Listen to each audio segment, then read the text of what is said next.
मित्रांनो, तुम्हालाही कोणतीही गोष्ट करण्याआधी भीती वाटते का? की आपल्याला ते जमेल की नाही, किंवा नाही जमलं तर कोणी आपल्यावर हसणार तर नाही ना, टीका तर करणार नाही ना? आणि एवढंच नाही मित्रांनो, माणूस हा असा प्राणी आहे की जो एखादं काम करण्यापूर्वीच 100 प्रश्न मनात आणतो आणि त्या 100 प्रश्नांपोटी जन्म घेते ती भीती. मग ती भीती ही खूप वेगवेगळ्या प्रकारची असते. जसा माणूस तशी भीती.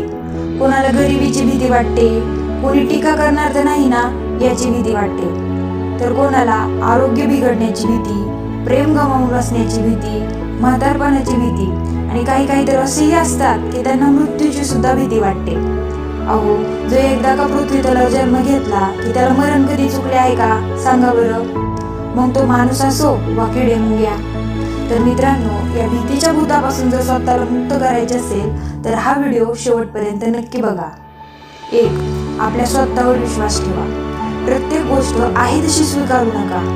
इच्छाशक्तीची परीक्षा घेऊन त्यावर ठाम राहा. असे केल्यानं आपलं मनोबल वाढेल आणि भीती कायमची दूर होईल. 2. आपल्याला जरी नकारात्मक विचार येत असतील ना तरी ते मान्य करा. येता येते येऊ द्या, शेवटी आपण माणूस आहोत, देव नाही. प्रथम आपल्यातील उणीव मान्य करून ती दूर करण्याचा प्रयत्न करा. एकदा का आपल्यातील कमतरता दूर झाली की आपल्याला आपला आत्मविश्वास वाढेल आणि भीती ही आपोआप नाही शिकेल. 3. आपल्यात जो सारखा नकारात्मक विचार येतो ना त्याला ओळखा. मित्रांनो, तो निगेटिव्ह विचार आपल्या सबकॉन्शियस माइंडमध्ये घर करून बसण्याची शक्यता असते. म्हणून त्याला घालवण्यासाठी नेहमी सकारात्मक व निरोगी व्यक्तींच्या सहवासात राहा. 4. काही लोक ही अशी असतात ज्यांना काहीच झालेलं नसतं, परंतु तरीही स्वतःच्या मनाला बरे वाटावे म्हणून गोळ्या औषधं खात असतात.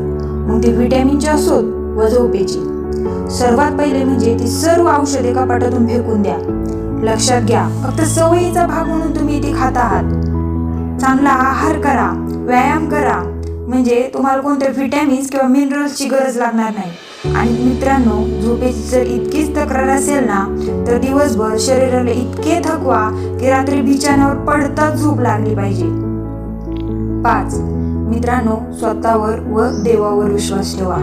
त्यांच्यामुळे तुम्ही निरोगी आणि जिवंत आहात. समस्यांना कधीच स्वतःहून बोलणे पाठवू नका. त्यांची सवय असते की त्या कधीच कोणाला नाराज करत नाहीत, ते येतातच. म्हणून आलेल्या संकटाला न भीता सामोरे जा.